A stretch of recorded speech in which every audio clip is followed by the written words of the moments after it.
As you can see from the introductions today, we've got a diverse range of scholars looking at many complex problems across many different sort of online and digital platforms. So the first thing I thought we would do as a group is just to take a few minutes just to tell you a little bit about the research projects that each of us are involved in. I think that's particularly important also in a sense of, I know you've all been getting your hands dirty today working with software and with data. So what I'd like to do is just invite my colleagues first to just talk to you a little bit about what their research is so that you can kind of get a handle on the sort of questions that they're investigating and the problems, and particularly give us a sense of what their data is, and also perhaps some ideas about what their approaches to analysis are, just so you get a feel for what they're actually doing in their day-to-day research practice. So perhaps I'll ask David to start, give Robert a minute to rest his voice. Sure. So one of the areas that I look at, as you heard in the introduction, is criminal networks. I developed sort of an interest in the structure of criminal networks from doing some work on drug trafficking, but one of the classical kind of issues around crime groups and criminal networks is whether they are indeed hierarchical groups or whether they show loose connections, and whether they're really better described as networks. So I became interested in that, but obviously one of the fundamental challenges of doing any work in the criminal justice system, but particularly around this particular issue, is getting access to data.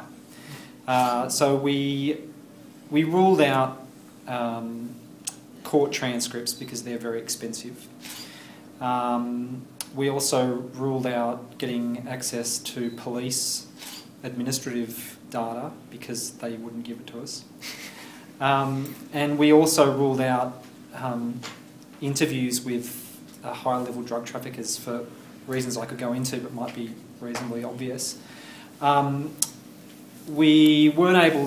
One of the ideas was to try and talk to incarcerated drug dealers, but we for ethical reasons, we couldn't get access to them.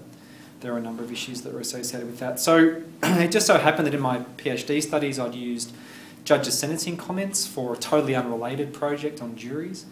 And we thought that perhaps we could use judges' sentencing comments, which are freely available on the internet via Supreme Court website, for example, that we might be able to extract information from that would facilitate social network analysis. We were given advice from a couple of people who knew social network analysis well that this wouldn't work, but obviously that was just more motivation to actually try and do it. So our data basically are judges' sentencing comments that are that we get off the web, and they are reasonably lengthy statements by a trial judge or a sentencing judge, more accurately, that talks through the reasons for the sentence that they're handing down on a particular individual. So there's a lot of data in those records, but basically what we found that we were able to do was to extract enough identifying data on individuals and then connections across individuals. So the fundamental piece of data that you need to do social network analysis is relational data. You need to be able to show that person A connects to person B. So we were able to extract that information out of a number of different files. We basically had to trawl through 100 or so judges' sentencing comments, so read through them and find connections between individuals. So we had to find the same person basically listed in a number of different cases, which meant that we could connect people together. So that's basically the data that we're using, and I won't go into all of the ethical issues that raises for us, but maybe that'll be sort of picked out later. But basically the kinds of things we do with that data, once we've got that relational data, is that we do typical social network analysis metrics. So I'm not sure what you've done today, but one of them is degree centrality, which is just how many connections individuals in the network have, and you can basically draw some conclusions about the structure of the network based on those kinds of metrics. But we also have tried to use attribute data, so tried to gather data about the actual actors in the network.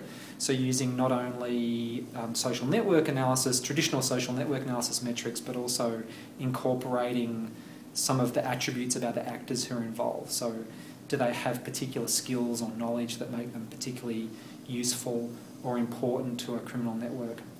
And using those kinds of metrics, we're able to draw some conclusions around the structure, around vulnerability, around strengths of criminal networks, and that's really where my research has been heading. Yeah, thank you, David. I might just ask Elise now to just fill us in on her work. Okay, I guess so as Karen said, I've got a number of different projects on the go, but probably two of the main ones I'm working on at the moment. My primary research area is looking at police media relations and police media activities. So at the moment I'm looking primarily at how police are using social media and other proactive communication strategies to communicate their messages. So Facebook, Twitter, YouTube, and also how they're using television and other kind of broadcast mediums. So in doing that, we've been interviewing high-profile key stakeholders in police media departments in state police forces, so all across Australia. And we've also been sort of monitoring their activities kind of loosely on various social networking sites. So what sort of information are they disseminating on Facebook and Twitter? What are the messages they're trying to communicate? And how do they fit into policing priorities? So really looking at how police are engaging in public relations activities. So that's kind of one set of research that I'm involved in, and that's very much qualitative kind of data. But we have been dabbling in quantitative research, so survey work, for example, but I'm not a quantitative expert. The second project I'm involved in is a Criminology Research Council grant looking at young people and sexting. So we're looking at young people's sexting practices, their perceptions, and also public understanding. So in that project, we've been interviewing young people, doing focus groups. We've got a survey that's just about to go live, an online survey, and we're also doing media analysis. So I guess broadly speaking, my research is looking at the intersections between crime and media and different kinds of groups, so young people, but also organisations like the police. So that's my research in a nutshell. Okay, the group who's in the master's class today, masterclass, you've heard a bit about my research interests, but I'll just quickly mention two projects that I think quite neatly capture what I started off working on and what I'm currently working on and the connections between the two. So I regard myself as a methodologist primarily, that I'm doing with regards to studying online behaviour. So I team up with people who have got interesting research questions, or where together we can jointly come up with research questions and innovative ways of answering them using data that's collected unobtrusively from the web and primarily using social network analysis techniques. I started out with an interest in hyperlink networks, and I still do a lot of work on hyperlink networks. So that's where studying connections between organisations, they might be companies or government departments or social movement actors, NGOs, how they connect to one another through the web.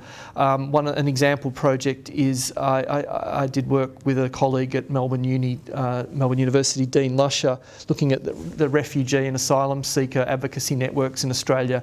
And the main contribution of that paper was we were looking at empirical techniques for identifying why organisations hyperlink to one another and doing that using unobtrusive data. So we don't actually go and ask these organisations, why did you create a hyperlink to that organisation? But we try to infer something about their preferences and their behaviour based on what we observe, and using statistical models to try and identify statistically significant network patterns. And so in that particular paper, we were able to identify that it seemed like there was that web organisations that had a lobby function, so they were actually there to help raise petitions and exert pressure on the government of the time, which was the Howard government, to change its refugee and asylum seeker policies. We thought that those websites were the most central in the network. However, once we took into account other attributes of actors and other types of network patterns that existed, we found that there wasn't a significant tendency to link to the lobby site. So that was an interesting insight.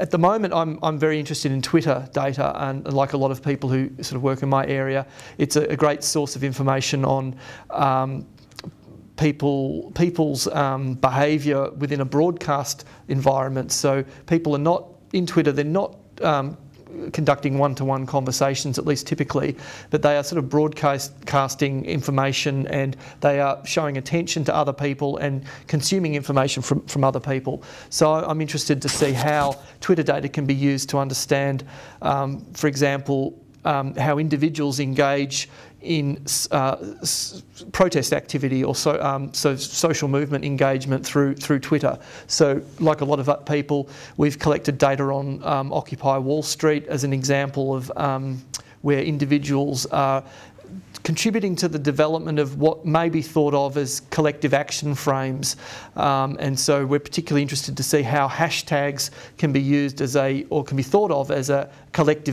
tool for collective identity formation within the Twitter environment, and how that relates to long-standing research into social movement organisations and collective identity formation, and to what extent sort of the older style thoughts of the way of social movement organisations and social movement and theory associated with social movement organisations can translate into this era of personal networking of Twitter. So.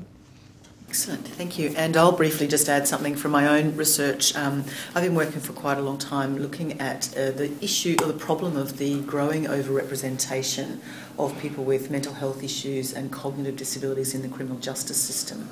And so one of the ways that we were interested to try and explore that issue was to look at individual trajectories and group trajectories over time, life course kind of work, longitudinal studies, and of course many of you will be aware of the issues and problems with longitudinal work. One of the ways that we decided to tackle the issue was to use existing administrative data, so existing digital and electronic information that's collected by services, and we've merged and linked this into a linked data set around a cohort of 2,731 people whose diagnoses and information we know. So we've collected information on those individuals from about 10 different agencies, government and non-government agencies from which they've had services. And so we've been able to merge and link those to create a life course history. What has emerged in our research is the issues of dealing with lots of data, which I think quite a lot of the colleagues have also mentioned. Managing large amounts of data to try and find the kind of meaning is one of the real issues. So, for instance, one of the things that's interested me during the course of this process is, whilst we merge this data, we can talk about aggregate outputs of how many people who've had an intellectual disability have particular sorts of trajectories or particular service interventions. Which has been very interesting in itself. So large amounts of data can create life course trajectories for aggregate groups. But one of the things we were very interested in is how did that map onto the individual experience? And interestingly, something that's really sparked my interest in the course of doing the work is to try and disentangle this kind of aggregate from the individual, and I think it's quite an interesting issue that others on the panel have also identified. What is this kind of the public administrative story of this group of individuals as opposed to their sort of personal stories and trajectories? In my work, what's emerged particularly is that many people in this area have multiple things. So someone doesn't just have an intellectual disability, they also have a mental health issue, they also have a drug and alcohol issue, they also have economic disadvantage and low socioeconomic backgrounds, so they are existing in poverty, have very poor engagement with the education system. So it's this complexity and multiplicity of things that's going on for individuals, which is quite difficult to discern in the aggregate data, but very, very easy to see in the individualised data. So we've been very interested in trying to utilise different kinds of analytic techniques to try and shed light on the sort of different experiences, both systemic and individual, and trying to kind of understand the connections between those two. So one of the things, of course, that deals, I mean, we've all probably had to deal with is how did we all get access to our data, in a sense? So I wonder if that's because that's obviously one of the things. Every time I speak about my research, and I'm sure you guys do, someone says, how did you ever get ethics approval to do that? And so I wonder if there's a story that that might be able to be told a little bit about. I mean, David, you already talked about, well, we decided not to do that because we couldn't. So how is it that you've kind of thought through those ethical issues around the individual and picking out the individual from the public information? Well, there really are a number of issues that are drawn out when you're doing what we did, which was to get access to basically public information, publicly accessible information, and we're using that for another purpose. Fundamentally, there's a tension between, I think, an argument that it's publicly available, therefore anything is kind of on limits and nothing is off limits, if you know what I mean. So, but the alternate version, or the alternate issue, is that really by using that data, we do have responsibilities over and above the fact that it's publicly available. And perhaps if I can give a sort of a metaphor, I suppose, if you know those join the dot things you did as a kid, if you were given a blank page where there's dots on it, and it's kind of a nice metaphor for social network analysis actually, but if you were given a blank page with dots on it, you wouldn't know what the image is. You'd have no way of knowing what that image is, and that's a little bit like the publicly accessible information that we access. It's publicly accessible, anybody can look at it, but only by engaging with it analytically, using social network analysis, can you reveal the kinds of things that we can reveal. So you can reveal who's important in the network, who's in a leadership position, if you like, or who has power in the network, who has authority in the network, who's important, who's key. So when you join the dots, you see it's a picture of a cat, but you didn't see that when they were just dots on a page. So from my perspective, I think it's important for us to consider carefully the ethical implications of accessing publicly available data. So there has been an argument that to use that data for social network analysis, there's really no need for ethical clearance. It's publicly accessible, so everything's fine.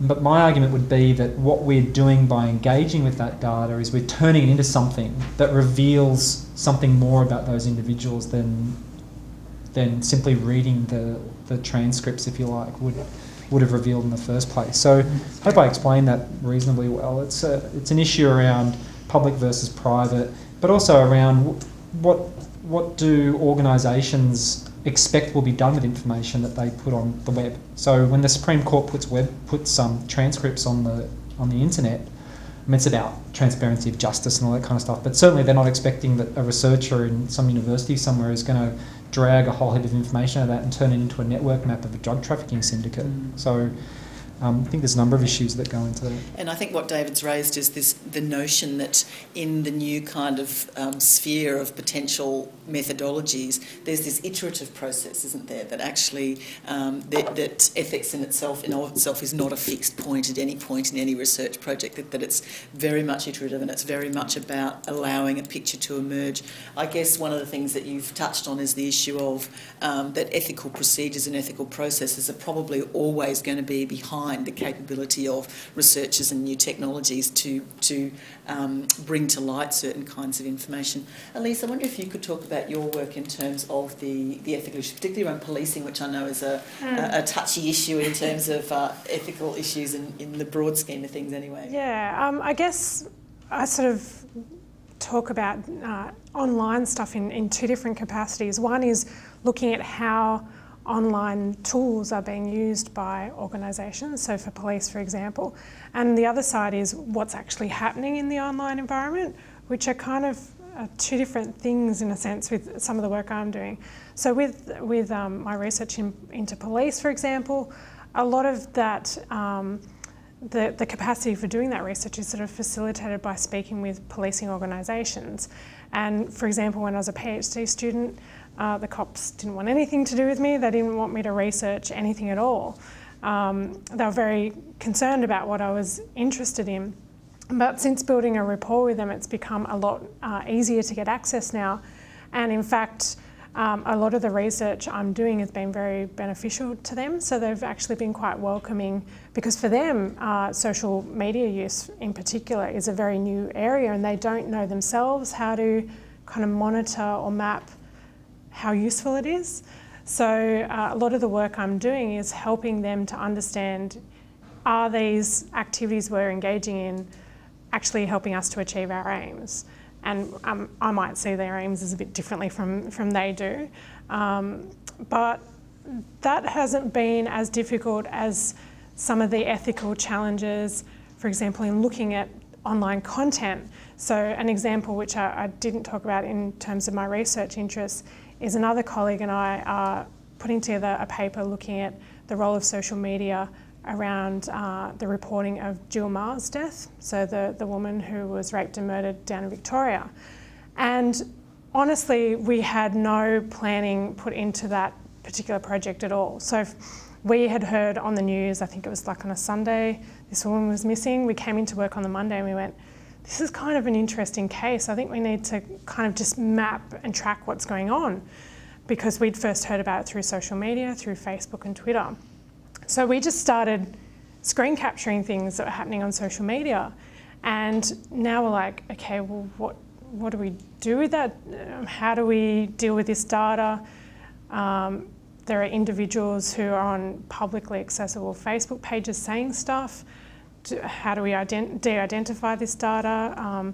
How are we working with it? And we're sort of going through that at the moment, because it was really an opportunistic kind of project, not something that we'd had been able to put much planning into. And I think that's one of the problems with the online environment and doing research on there, is that the material isn't static and it's not necessarily predictable.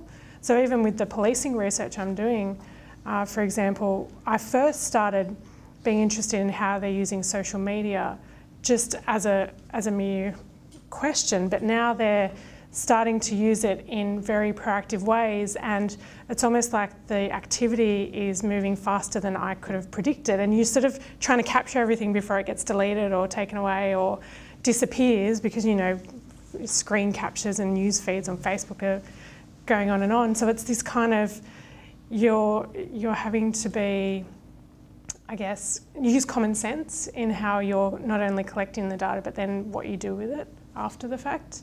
And yeah, I mean, I'm sure this will probably give me more questions than answers thinking about it. But at least you've touched on something really important. And Robin, I might just get you to comment on this, but there's something about the nature of time and space, isn't there, with digital methodologies and the kind of techniques and technologies that are just constantly emerging. I wonder if you had some insights, given that you're probably well ahead of everybody else on the panel and tackling these things. Yeah, I might. I regard myself. I think I'm kind of at the frontiers, or I try to be at the frontiers in terms of use of these social media data for research, especially quantitative research. But when it comes to actually using it personally, I'm lagging.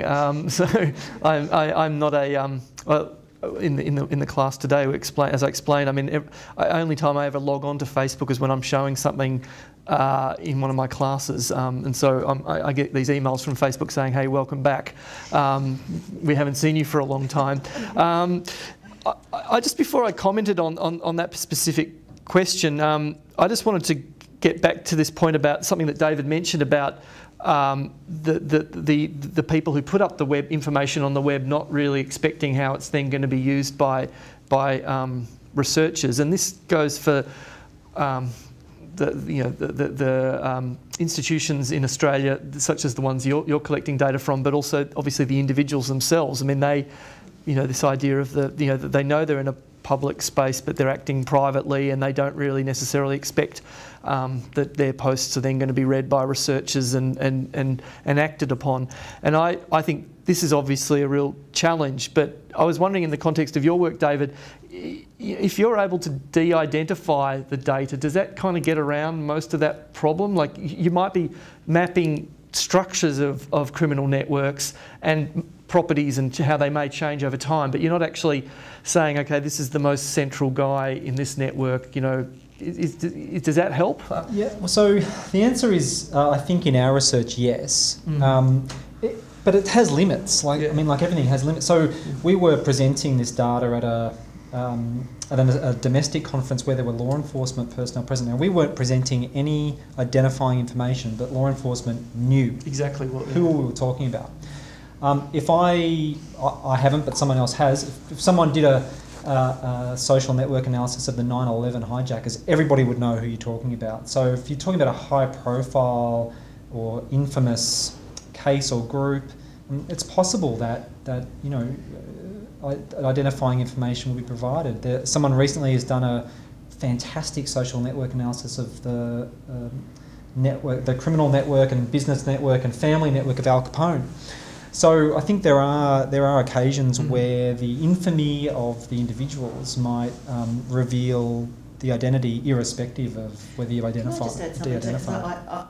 I have a similar experience, but not to do with infamy, actually to do with specific populations. So part of the work that I've been doing is looking at subgroups within the cohort of people of interest.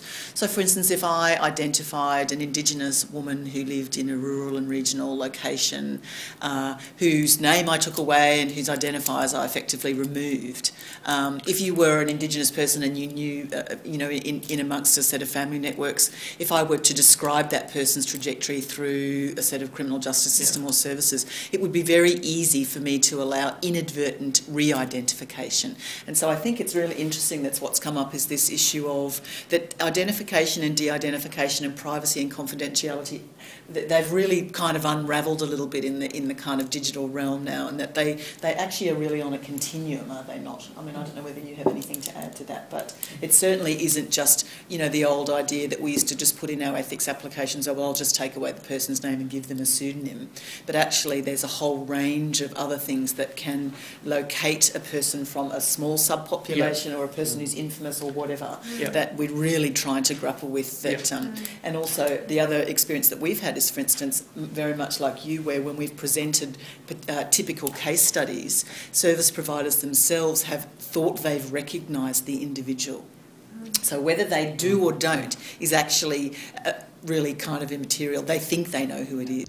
And that can have that impact regardless. No, I think in terms of the extent to which it becomes a problem, I think it's whether it's the size of the subpopulation you're looking at that's obviously an issue, and also it's the nature of the activity or the nature of the behaviour that you're studying and how vulnerable the people are. Or I have to say, up until now, I haven't had much of a problem with this because I tend to focus on.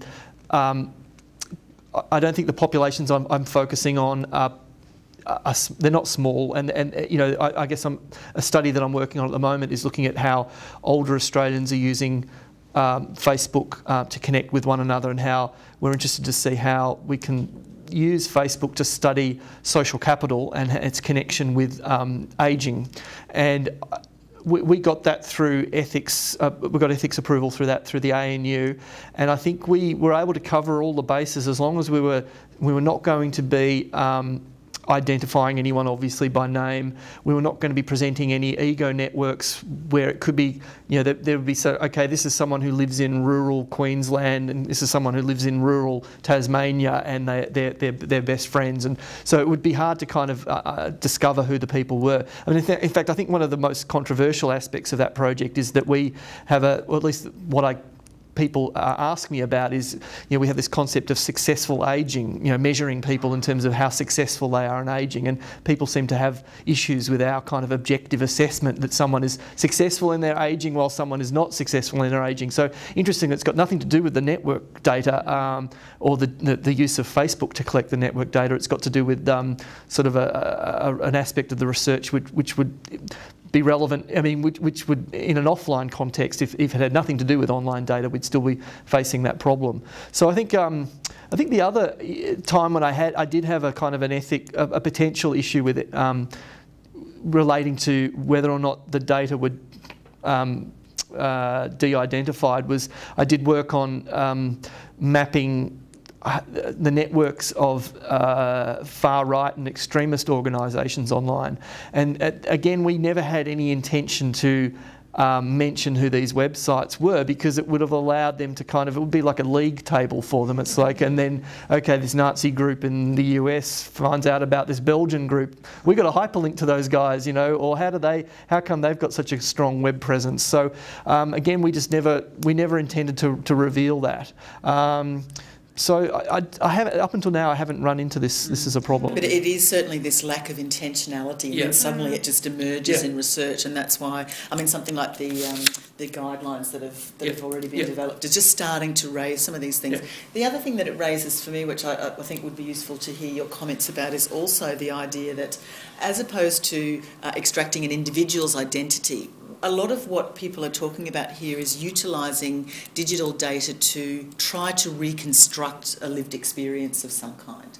And so what that emerges for me in my research, but I assume in for many of the other people on the panel, is how do you know what's missing? It's part of one of these things of, it's about the relationship between the data that you have, the analysis that you perform, and the inference that you can make. And I think this is something that's really at the forefront of certainly my thinking. I haven't got every bit of data about a whole group of people. I've got quite a lot. And how can I know and how can I infer, for instance, about things I don't have or that I don't know? I know that's a silly sort of research question, but it's quite an important one about, as a researcher, understanding the limits of your data. And because we sometimes feel that digital data is limitless, it's a real challenge to actually think through. So David's nodding. Well, yeah, I'm not sure. This is exactly the same experiences that you're describing, but if I can just talk through something similar. So in some initial research that we did using those judge dissenting comments that I talked about, we managed to uncover a network that N was 36, so it involved 36 people. And one of the questions we were asking ourselves at the time is, what's missing? How many individuals are missing? I mean, lots of other questions we were asking ourselves, but one of them was, how many individuals were missing and we just don't know about them? They were part of this group or part of this network, but we just simply don't know they exist because they weren't mentioned in the documents. We've since reanalysed that network using some different material, not online material, but case files from the Director of Public Prosecutions, Department of Public Prosecutions. And we now have that network at N equals 128. So that gave us some indication of what was missing. But interestingly, and there's some research that supports this that's just come out, interestingly, it doesn't really affect some of the major conclusions about that network. In other words, it doesn't necessarily affect conclusions around structure, and it doesn't necessarily affect conclusions around who were key individuals in that network. So it doesn't mess too much with some of the main metrics we were using, which is kind of interesting. But there's a nice measure of what was missing from our original data set. Yeah. Luckily, I don't have a huge problem with my main area of research around what's missing, because you were just talking before about this idea of identification and de-identification.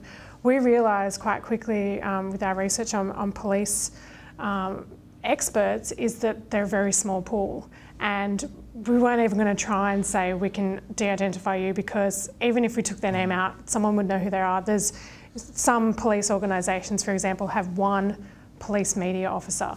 So, you know, that's impossible. So we, you know, freely say to them, look, we can't, you know, make you anonymous or anything. We don't really want to use your name per se, but we can use your title, and they're aware of exactly how we're going to use the data and how we're going to refer to them. And in fact, we like to send our data back to them just for them to check if there's anything they don't like or anything they regret saying, anything like that. So we, you know, quite rightly, I think. But we can go back to ours, yeah. I mean, and maybe that's the difference between sort of quant and qual type of research as well. But yeah, for us, it's a very small pool. Yeah, just one thing about the issue of identification and de-identification. I'm wondering about whether or not the context of the type of activity that's going on is whether that relates whether that impacts on this is not so much to do with identification, de-identification, but whether the type of activity that you're studying impacts on the ethics, or how the ethics should be framed. So an example is, I've got colleagues at the ANU who are interested in studying illicit behaviour online. So they're interested in studying people who are involved in cybercrime, essentially. So it's these online forums where people are trading in software for setting up attacks on other computers, for phishing and taking people's identity, and other behaviour, which is also sexual deviant behaviour as well, like pedophilia. They're interested in seeing how the internet is being used by those types of organisations and people. And I'm aware of some of the research that they've done that's effectively involved setting up honeypots. So you're posing as someone, and there's never any attempt to identify people in this research, because you can't pick up people's names from these peer-to-peer networks, for example. But it's I've often wondered about exactly how they got that approved through the ethics committee.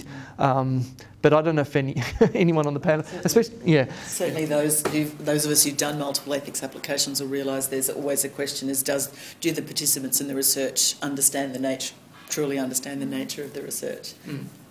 I guess the issue for us is that for my research, my participants or the people who provide my data don't know me, and they won't have and it kind of comes back to this issue also around arguing for public interest versus managing risk for participants, etc. Did anyone have anything to add to that?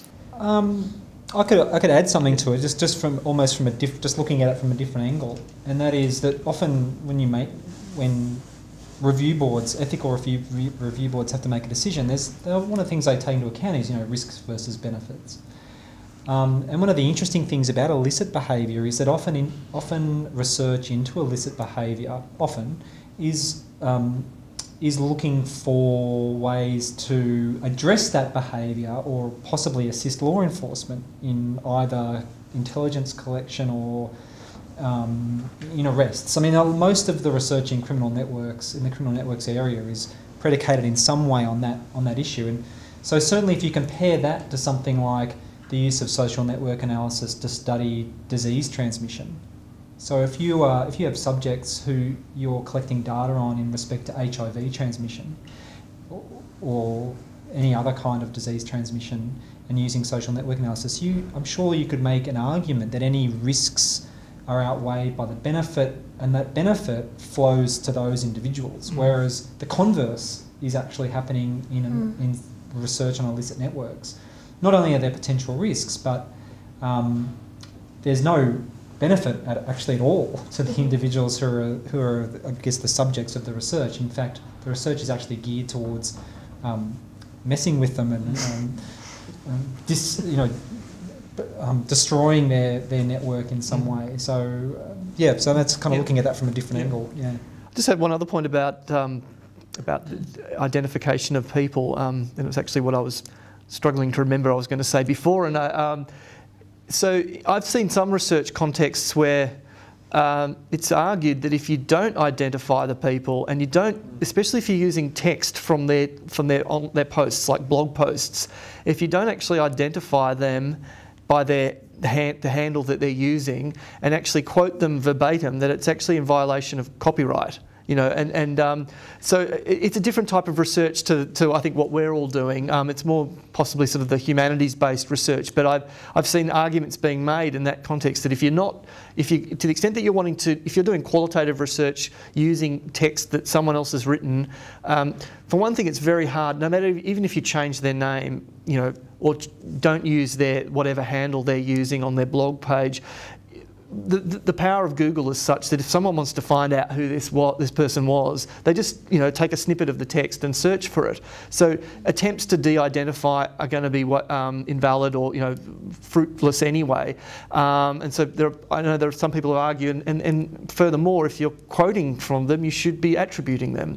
But I think that's research where you're not actually maybe attempting to put someone into a basket that they don't necessarily want to be in. You're not. I think that's a problem, is when you're using the text that someone's written or the network behaviour that someone is engaging in and saying, okay, they are of this type. You're classifying them in some way, and that might be a classification that they object to in some ways. So that's the risk. Yeah. I just wanted to take a little bit more time, and then I'll open the panel up for questions. But I just wanted to ask one other question, just something that I've certainly been grappling with, and I'll bet everybody else in the room is just thinking through the technology-related issues around the online research. So, for instance, data storage. I know that we had a conversation in the hallway this morning. One of the things that we're required to do in our ethical applications is to indicate where our data will be stored after the completion of the project. And everybody names a room here, which is the research compactus. But actually, for most of us, our data isn't on paper. Our data is now in the kind of digital sphere. And so this raises a whole range of issues around our actual technology networks, around where we actually store our data, whether it's on a machine that's networked, is it behind firewalls, etc., etc. So, and I think everybody who's working with digital data really has to kind of get to the nub of this issue. So, for instance, some of the work that I've been doing, we looked at using a shared qualitative data package where data was stored in a cloud.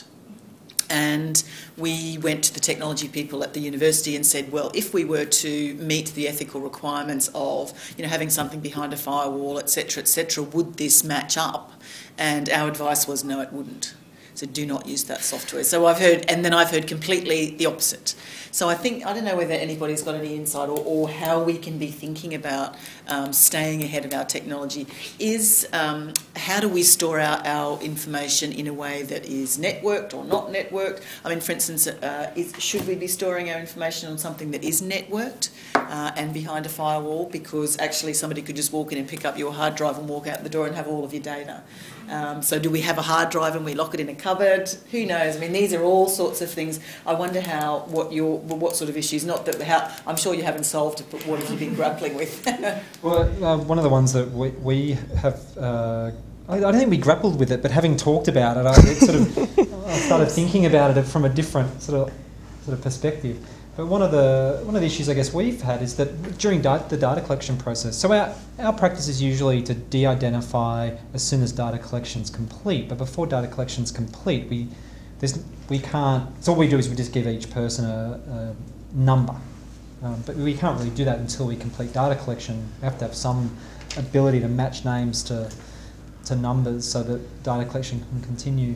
But I have collaborators in Canada, in the US. How do we transmit that data or provide them with access to that data so they can contribute to the research in a way that's secure? And that's a challenge that we don't have an answer to because the data is identifiable in the form that it's being shared. And so that's an open question, is how best to share that data and permit collaborations, particularly cross-institutional international collaborations, whilst ensuring security of data. Yeah, the problem I've faced is that because I'm actually using the web to collect my data or some of the data. I mean, most of it is unobtrusively collected, and I mean, we're pulling stuff down from Twitter or from the public web, but some of the work that I'm doing, work on a Facebook study, where we're looking at seniors and their use of Facebook, we're actually collecting data via the web. We have a Facebook application that they install. It's like an online survey essentially, and so the data are getting stored onto our server that we then take off and turn into a data set for analysis. And immediately we're opening ourselves up and our research participants up to vulnerabilities, because this is a server that is connected to the internet and it has to be publicly accessible, or else we can't get our data being collected. And it does concern me, because I know, as someone who knows, I know enough about technology to create websites and do bits and pieces, and I've done stupid things in the past. One time I couldn't realise, I was searching on a term that I knew I'd included in one of my papers, and I was wanting to know if anyone else had used this term, and I came across one of my papers that was indexed by Google, but I'd never put it on the public web, as far as I thought. But in fact, it was in a directory where I'd stored it, and I hadn't set the directory settings correctly. So in fact, in fact, it was visible to Google, and I never realised it. And so that wasn't disaster. There was nothing confidential in there, but it was just unexpected. And it was like, okay, my draft research papers were being indexed by Google, and I don't think I'm unusual to have had that situation before. I've also had some scary moments with Dropbox. Anyway, so it's a real challenge, and I think that I think one of the things that we have in our favour is the fact that we're not high value targets from people who want to collect data, steal data from other people. We're not the sorts of targets that cyber criminals are going to go for typically. So I think that's in some ways a protection for us, but it's still, it's scary, because it gets back to what David's saying is, we need to be connected to our research partners and also our research participants. But the aspect, by being connected, we're vulnerable. Yeah. And part of, I think, what you're talking about now is about where we go for this kind of assistance. I'd highly recommend the document that you provided a link to, which is Ethical Decision Making in Internet Research. Yeah. It's the AOIR. Yes, it's the Association of Internet Researchers. Yeah. Very useful in terms of not a code of conduct, but really setting up the issues. I think one of the other things that's really clear from this material, and also from what the panellists have been talking about, is this notion that as researchers in the kind of digital realm, it's our duty and our process is to actually educate ethics committees, because often we're providing them with problems that we don't really know the answer to either, and often it's that kind of iterative process between ethics committees applying their ethical thinking to these emerging problems that don't have hard and fast rules or issues. Can I? So I was just going to say, because I think that universities are by nature risk averse, and especially ethics committees. But my experience at the ANU has been that I think that they realise that they can't also, they have to face up to reality. I mean, this is where people are, researchers go where the people are, and the people are increasingly online. And so if we don't figure out ways of doing this research ethically and carefully, then it's a huge opportunity that's going to be left, wasted. So I think we're all struggling with it, but yeah. So on that note, I wonder if I could just open it up to the audience, if there are any specific questions that you'd like to address to any of the panellists, or ask a question that's been vexing you all day. So Hans' question is about working out the kind of ethical. I think you're asking questions about the ethical and privacy and intellectual property. I think also comes into the question about collaborating with overseas or off-site researchers in terms of intellectual property? Well, in terms of ethics, one of the challenges that I have is that so we have master's students, and this is not to do with online research specifically. It's to do with ethics more generally. We have students who are from different countries who are often collecting their data in their home country, and then they're bringing it back to do their PhD research or master's research on, and it's not being it's not being done using often collected under the conditions that the ANU would normally kind of impose with regards to ethics, and it's a challenge actually. But as I said, that's not to do with online research specifically. I've also benefited from, should I say, the different standards with regards to ethics that's in some other countries. I mean, I got access to a data set of. I'll try to protect privacy of the country involved. I'll just say a large country in our region, and a government agency gave me a data set which was basically every family in the country, and it was the information on the kind of the welfare of the family, a lot of detailed information on the mother of the family, her contraceptive approach, and other kind of family planning kind of data. So it was kind of poverty and welfare information, and also quite detailed health information focused on the mother. And names and addresses, it hadn't been identified at all, and I had that data, and I was back in it, and it was given to me and my research team, and it's scary actually. Again, I mean, that data set is, it was destroyed after I stopped working on it, but it's, I think, the differing standards it's a challenge actually, Yeah. And it certainly raises the issue of what's the field of your research. If you're undertaking research as a student enrolled in an Australian university, but you're actually undertaking research in a different place, then and again, if you're doing some sort of more digital related things, what is the field? Is because the internet is unbounded in terms of national and geographic issues and space. And so being able to articulate, I think it's very important as a student particularly to be able to actually articulate that field clearly is really something that ethics committees will really need to understand, that you need to be able to do. I don't know whether we answered your question, and we went off on a tangent there. But any other questions that you'd like to pose? So it's your question is about the issue of anonymity and whether it can or can't be guaranteed, and obviously in many cases it can't, and therefore how do you manage that ethically? I guess for my research in particular, when I'm devising a lot of my research, particularly with the police, I'm in consultation with them at the same time as I'm developing the ethics application. And I guess a benefit for me is that I wouldn't call the police a vulnerable population, and particularly in terms of power balances, they have a lot more power than me in that particular research relationship.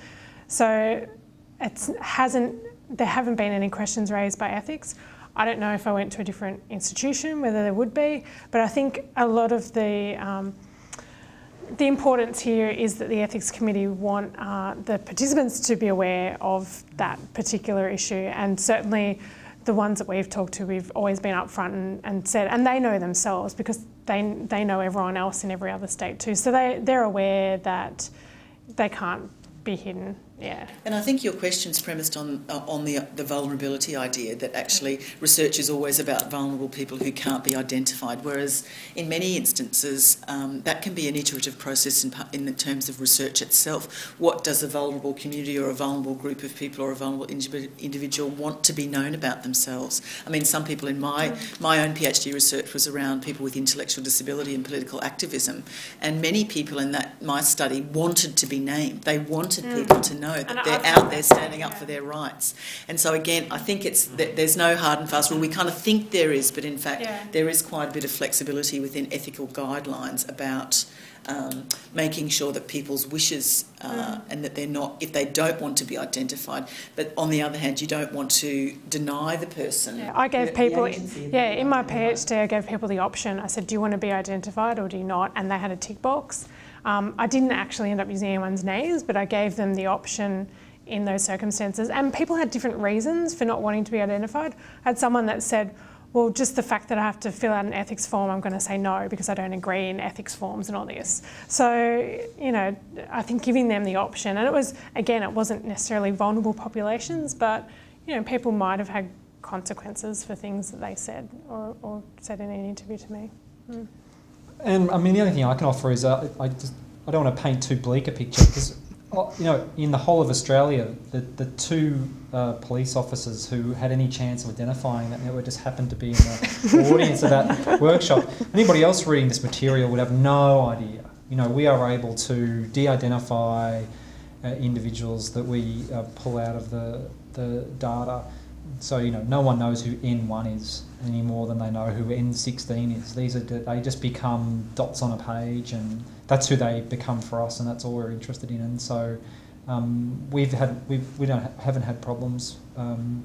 We're very clear in ethics applications about where the issues are, and that we de-identify, and that individuals are unidentified.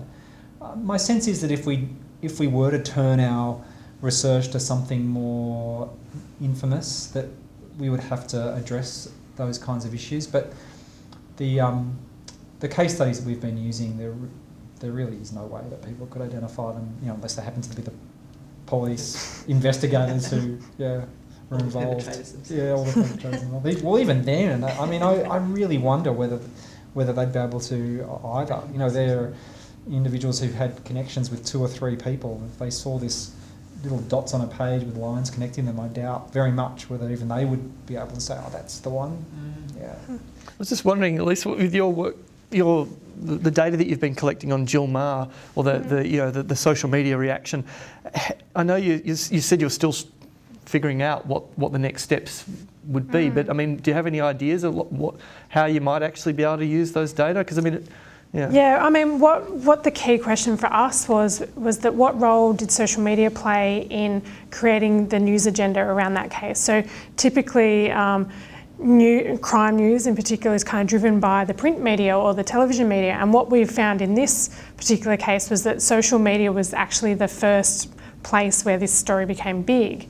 And so what we've been doing is kind of tracing that trajectory of how it came to be, came from a tweet and turned into a Facebook web page.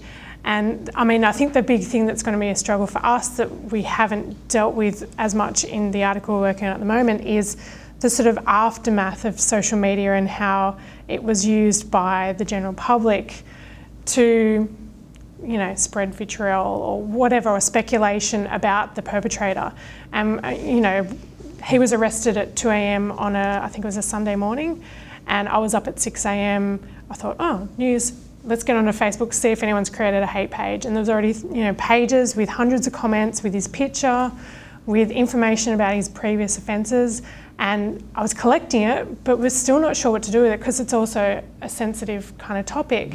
So at the moment, we're kind of talking around those issues. We don't want to, at the moment, pinpoint specific comments that have been made, but we want to talk about the way in which social media is now playing a really important role in crime news and in the dissemination of crime news, and so we're sort of trying to be very sensitive to those difficulties because, that social media reaction did cause a lot of concern for the police as well. On that note, what I'll do is I think what the panel have really talked about also is I've just listened as different words and different ideas have been coming up. In the end, it's back to me. I'm a methodologist as well, so I think one of the things that's very important to understand is that even though these are very challenging methodologies, there's lots of opportunity and lots of risks and lots of things to learn about it. A well thought through research question, that's very clear, that's well driven, that then enables a well thought through methodological approach with techniques that are able to be identified clearly, with ethics applications that identify the risks and show ethics committees that you are aware of them and that you are beginning to try and grapple with them in whatever way that you're available to do that, and that you as a rigorous researcher are making your process clear, your approach to analysis and interpretation obvious, so that when you write your papers and your outcomes, it's very clear that you've actually thought through these issues, you're actually making a contribution to methodology yourselves. And so with that, I'd like to thank the panel very much for offering us their interesting thoughts, and thanks.